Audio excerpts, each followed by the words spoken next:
Welcome to Solvetic, your channel to always learn technology easily.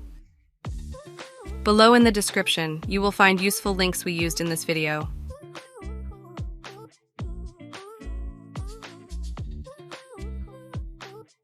Today in Solvetic, we will see how to change the name of an Instagram group on PC. We start by opening Instagram and logging into our browser.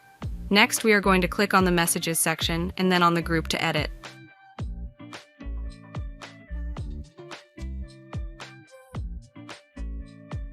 After that, we will click on the top conversation information icon.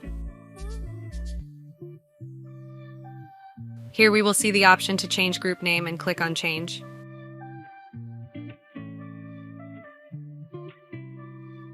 Afterwards, we can put the name of the group we want and apply the changes with Save.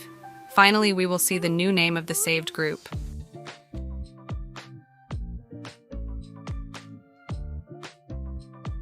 Hey, remember to subscribe Solvetic channel.